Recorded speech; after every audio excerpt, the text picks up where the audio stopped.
Hello everyone, and welcome to SUNUP. I'm Lyndall Stout. As Oklahoma wheat producers wrap up harvest, some of them will burn off their wheat stubble. Today, we're weighing the pros and cons of this management practice. But first, a safety lesson with our Extension fire ecologist, John Weir. So if you do decide to burn your fields, again, it is just like pretty much conducting a prescribed burn. You need to do some planning, do some thinking about doing. Don't just go out there and strike a match and let it go. First and foremost, you need to think about smoke and smoke management. You don't want to create a smoke hazard on a road, especially a public highway. Any well-traveled road, don't smoke out town, don't smoke out the neighbors. So again, think about your smoke, where it's going to go. So that means planning wind directions. What would be the best wind direction to burn this with? Secondly, you need to have some fire breaks. Again, you probably want to go in, disc, till around the field a couple times. Again, you want to make sure it's down to bare soil all the way down so the fire can't creep across it, get into the bar ditches or get over onto the neighbor's property or over onto wheat that hadn't been cut or any other flammable areas and stuff that can be in there. Next, make sure you contact your neighbors, let them know you're burning. So then they see smoke, they're not all concerned about it, but first and foremost after that would be contact local fire department and let them know, because again, just let them know what's going on. Because again, in this day and age with cell phones, people traveling down the road, anytime they see smoke, they're calling in. And so it's going to get called in.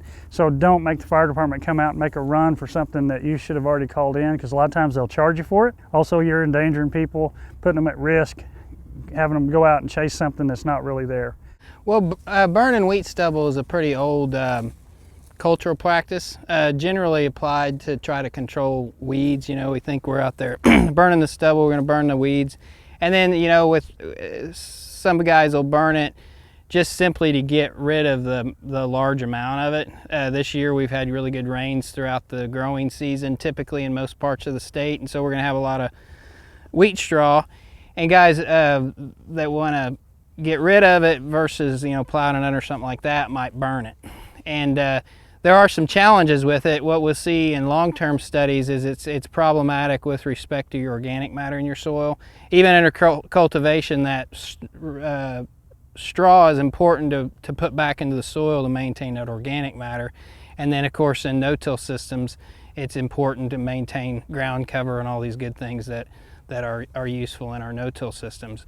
And so really long-term continuous annual burning and then plus tillage are very problematic on our organic matter, and that affects our soil structure, and soils that are burned a lot will tend to have problems crusting and things like that.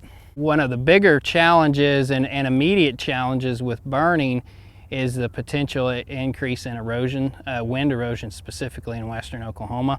And what the reason that is when you burn stubble off, you're leaving the field to a perfectly smooth condition. In contrast, if you cultivate, you're going to roughen that surface, and that rough surface is going to be actually less liable to erode from wind erosion than the smooth surface left behind in burning. So if we burn and then get a big windstorm on a sandy soil or a light textured soil that can get off and start blowing, it can be pretty problematic. You touched on the soil characteristics a little bit. Talk about that a little bit more.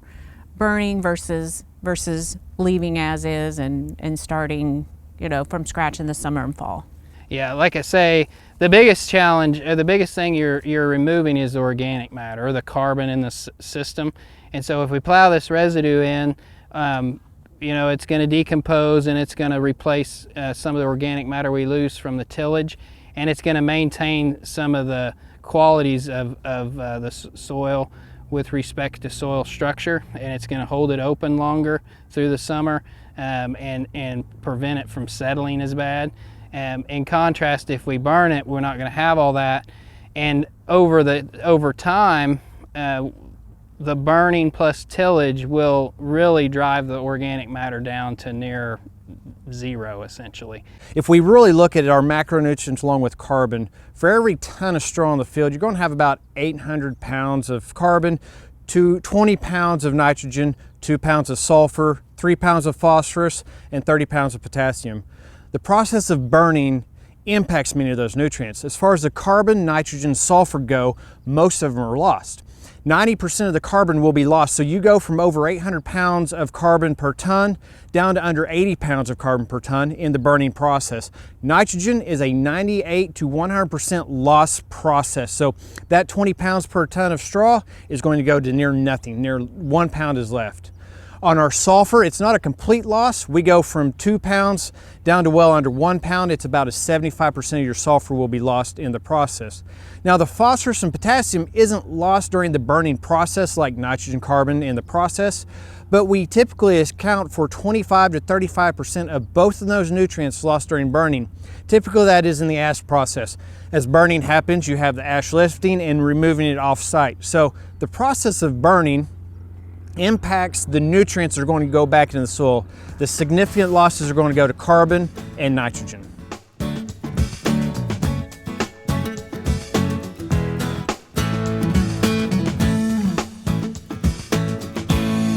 It's been an interesting June and even summer across Oklahoma. Josh, we've had rain, we've had cool weather. How are the crops looking? Crops actually that are in the ground, Dave, are looking pretty good.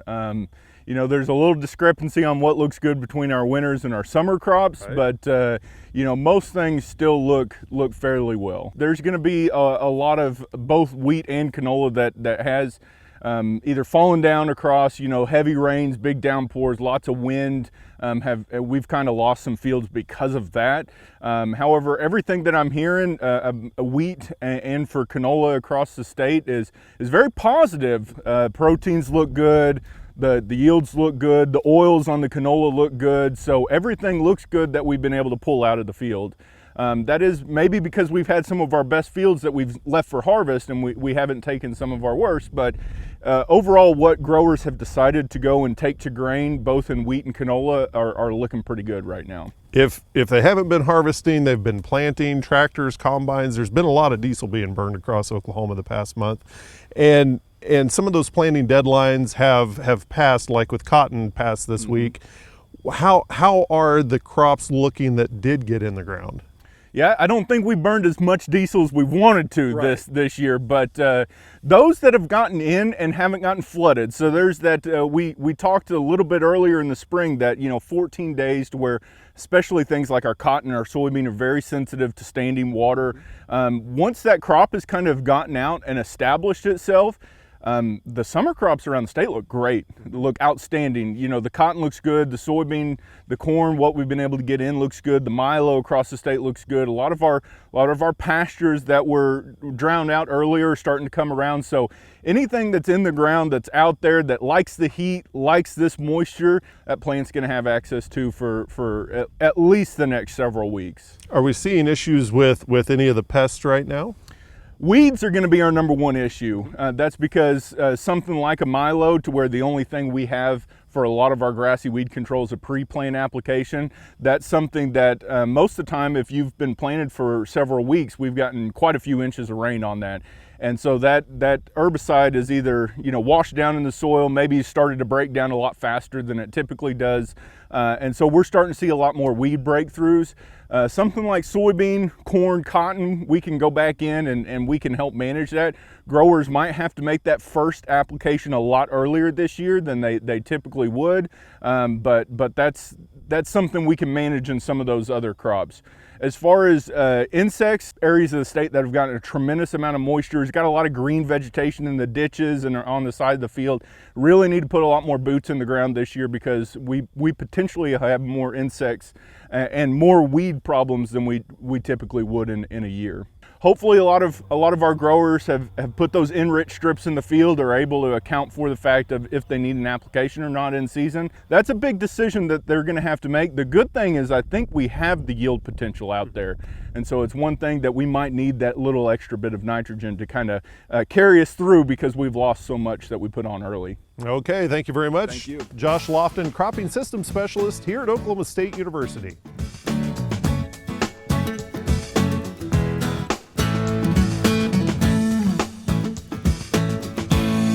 Hi, Wes Lee with your weekly Mesonet weather report. Severe storm season refuses to go away this year. Hail, tornadoes, and strong winds were present again this week.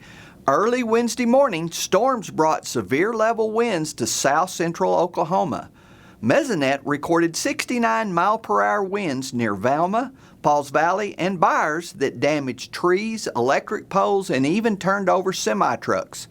Rains were widespread again across the state. This 5-day map from June 19th shows every station had rain, with the far northeast receiving close to 5 inches at Miami, Veneta, and Jay. Hay producers are having a difficult time this year trying to get quality hay put up due to the weather. High moisture, humidity, dew, and high temperatures that are averaging 3 to 5 degrees lower than normal this month are all hampering their efforts. Soil moisture remains wet in most areas of the state. Here we see 4-inch fractional water on Wednesday morning showing mostly greens indicating very moist to wet soils. This map from Ada shows temperature in red and dew point in green for 5 days this week. When the two colors come close together, as they did 4 out of the 5 days, we are likely experiencing morning dews. Gary's up next discussing the missing U.S. drought. Thanks, Wes, and good morning, everyone. Well, another week, another round of severe weather, tornadoes, flooding rainfall, high winds, large hail. When's it gonna end? Well, heck if I know. If I knew that, I'd be some sort of forecaster. But we do have some things to show you that might be looking up a little bit. Let's get right to the maps. I'm going to show you this drought monitoring map for the United States. Normally we show you Oklahoma, but it's been pretty boring lately. But we really don't have much drought, and especially any severe drought. We don't want a severe drought, but we could certainly use an extended dry period. We look at the Mesonet rainfall maps for June thus far. We see those areas with from 2, 3, 4, more than 6 inches of rainfall in some cases, and the radar indicated areas greater than 4 to 5 inches up in the northeast.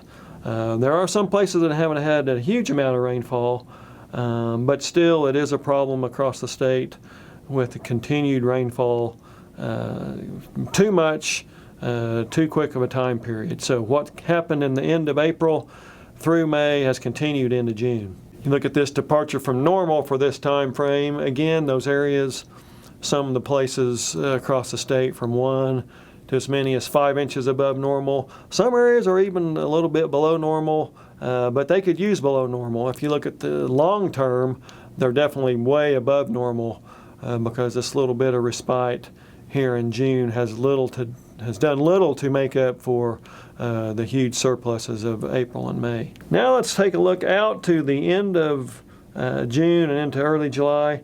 We do see indications of possibly increased odds of below normal precipitation. Hopefully this will allow us to dry out. No heavy rainfall events that keeps the flooding problem going and allows some of those fields to dry out. That's it for this time. We'll see you next time on the Mesonet Weather Report. You may not think that there's differences in types of Bermudagrass, but Alex, there really are when it comes to Bermudagrass production. Yeah, that's true. Not all Bermudagrass are the same. That is a common mistake that people think that, well, it's just Bermudagrass. That's not the case. We have different varieties of Bermudagrass. And mainly the varieties are divided in 2 main groups.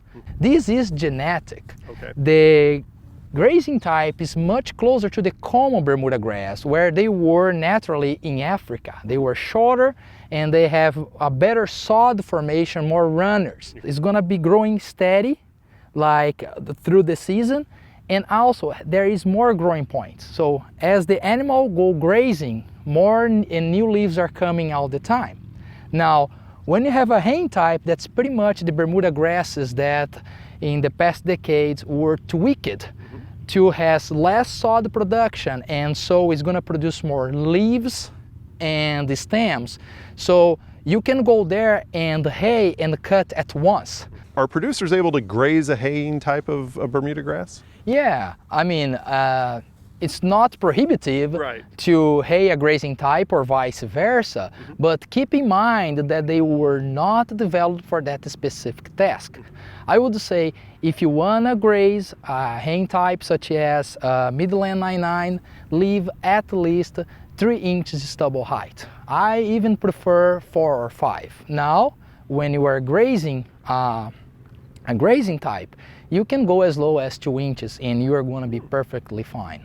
There's a forage field day coming up next week in Chickasha. Right, that's true. This will be this Thursday in Chickasha. We were gonna have different presentations. Dr. Manutari and I was gonna talk about controlling Johnson grass in Bermudagrass pastures. Kelly Seuss talk about pest control in alfalfa. Paul Beck is gonna be talking about animal performance. Okay, thank you very much, Alex. And for a link to that, go to our website, sunup.okstate.edu.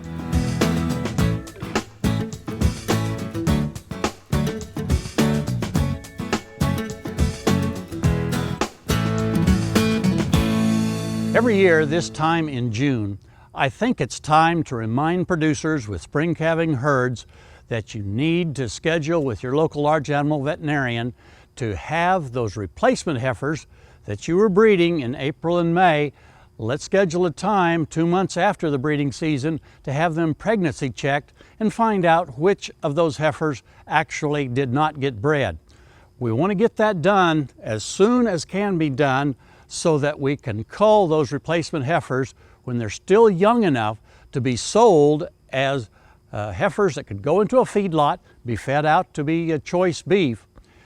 If we choose to wait until next spring and find out which of those heifers went through the winter but did not have a calf, and then we decide to sell her as an open 2-year-old, she'll bring considerably less dollars per hundredweight. In most cases, even though she weighs more, will bring less total dollars than she would have brought as that younger animal that we would cull this in late summer, early fall.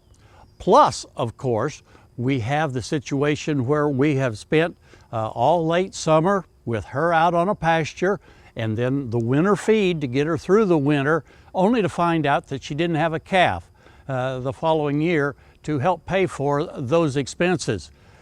Also, I think we want to remember that a heifer that's gone through that first breeding season, that's the easiest chance in her life she's going to have to get pregnant.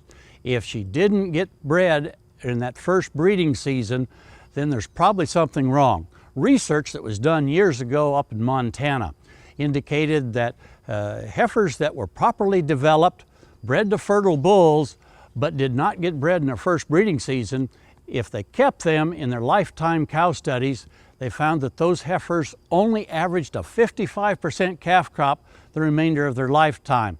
They're a bad bet. So if they went through that first breeding season and didn't get pregnant, I'd cull them as soon as possible. Let's get those genetics out of the herd and not put that extra expense into her all the rest of the summer, into the fall, and certainly that winter feeding bill. I think if we'll cull them early, it'll be a real help in terms of saving a few dollars for our bottom line for the following year. Hey, we'll look forward to visiting with you again next week on SUNUP's Cow-Calf Corner. The latest trade data is out and it shows a weaker beef trade situation. So Daryl, is this a trend for beef exports and imports? Well, you know, we're watching the first 4 months of the year. We've got data for the first 4 months of the year, and it does show that exports are down a little bit for the year to date, and imports are up a little bit. So, you know, we're watching this closely. Our expectation has been, and probably still is at this point, for modest, you know, increases in beef exports and perhaps even a slight decrease in beef imports as we go forward. But, you know, the first 4 months is different than that, so we have to watch this trend going forward. Is this situation similar to pork and poultry? We're also seeing for the first 4 months of the year that pork exports are down and poultry exports are down. So, you know, the entire, you know, U.S. protein complex is struggling a little bit in global markets right now. Some of that may be due to exchange rates. You know, a stronger dollar in some markets is having an impact as well. And it may just be part of the overall dynamics in global protein markets. So with the news of the, you know, the latest news with the swine fever situation in China, is that going to impact protein prices at all? Well, you know, there's been a lot of expectation that the loss of pork production in China would result in a boost to global protein markets. And I think we still expect that at this point. We haven't really seen it yet.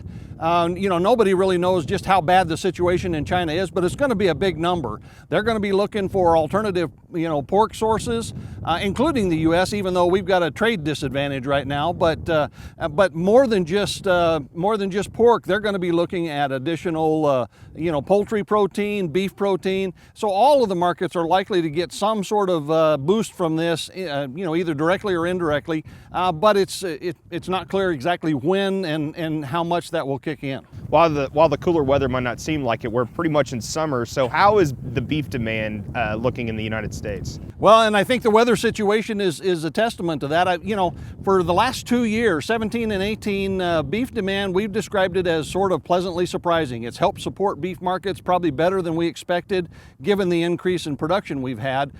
This year, we may be returning to a little more normal situation, or at least not that pleasant surprise. And part of it is the fact that we've had lots of cooler, wetter weather so far. We haven't really had good summer grilling weather yet. Hopefully that develops here as we get closer to the 4th of July. You know, and there's some other macroeconomic issues and some of these trade issues kind of weighing on the economy. So when you combine some of that concern, more so than reality at this point, about the U.S. domestic demand situation, plus the weaker trade situation, there's a reason why we need to watch beef demand going forward and see if that's going to continue to be sort of a limiting factor on these beef markets. All right, thanks, Daryl. Daryl Peel, Livestock Marketing Specialist here at Oklahoma State University.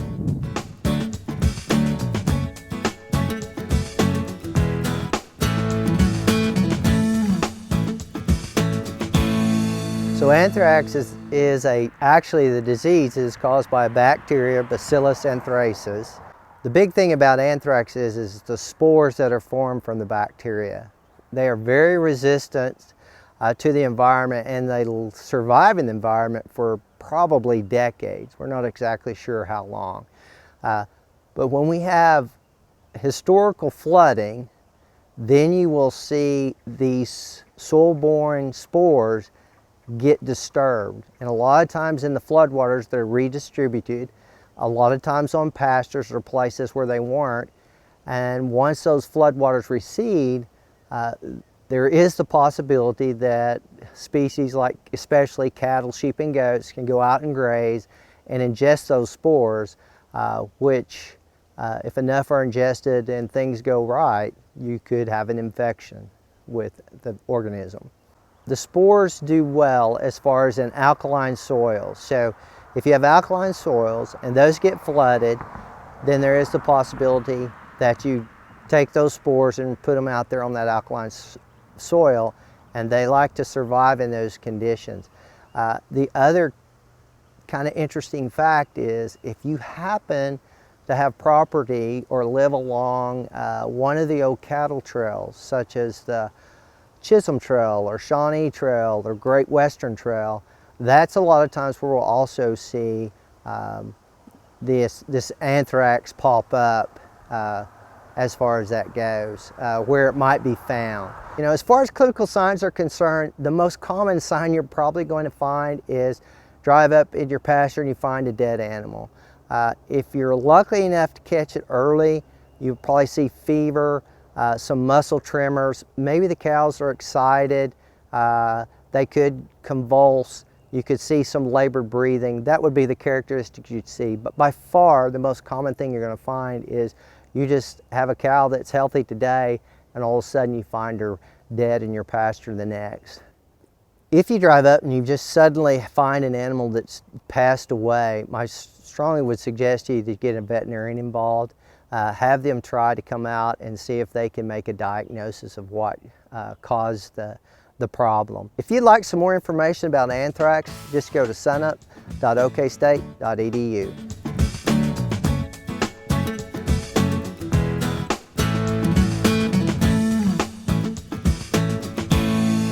Oklahoma's wheat harvest is moving north and wheat prices are moving a little south. Kim Anderson, our crop marketing specialist, is here now. Kim, give us an idea of what's happening. Well, you know, we got a good rally in wheat prices. It's backed off about 20 cents this week. I think Probably the most important thing going on in the wheat market right now is corn prices. They're at a 5-year high.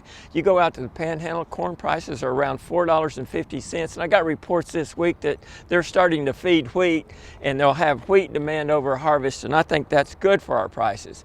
Negative is Russia is starting to forward price wheat and sell wheat for their new crop. They'll be delivering that late August, September. But they're putting it free on vessel for $5.33 a bushel. You back that off to Oklahoma, us equivalently getting it to the Gulf and on vessel, you're talking about $4 wheat.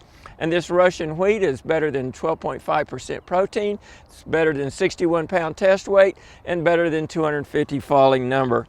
Good news for us, but Australia's dry. They're having their third relatively poor crop in a row. And then negative, you've got soft red winter wheat right now is running a 57-cent premium to hard red winter wheat. You know, normally you go back a couple of years, hard red winter wheat's premium to soft wheat. I think that is from export demand. When countries are coming in buying our wheat right now, they're buying soft red winter wheat rather than hard red winter wheat. And I think they're doing that because the Black Sea area has inundated the market with hard wheat. Kim, what about protein? Is there a premium there? Well, if you look at the Kansas City premium, say for ordinary wheat, that's less than 11% protein compared to over 11.8% protein. You got a 61-cent premium in Kansas City. Now, I don't know if we've got that in our market here yet, but that's what's going on in Kansas City. With all that in mind, what are your expectations for prices? Well, that's a long shot. Our prices are going to really depend on what goes in the Black Sea. We're looking at a record world crop coming on. You're looking at 4.5 billion bushel harvest in Ukraine, Kazakhstan, and Russia. That'll hit, as we were talking, in September and the time period moving south. I think 9 out of the last 10 years you should have sold before September 30. I think this is going to be another year like that unless we lose that Black Sea crop. If we lose that Black Sea crop, we could get like 2010 where we got a $5.70 price move. Okay, Kim, thanks a lot. Keep us posted. And that will do it for us this week. We'll see you next time at SUNUP.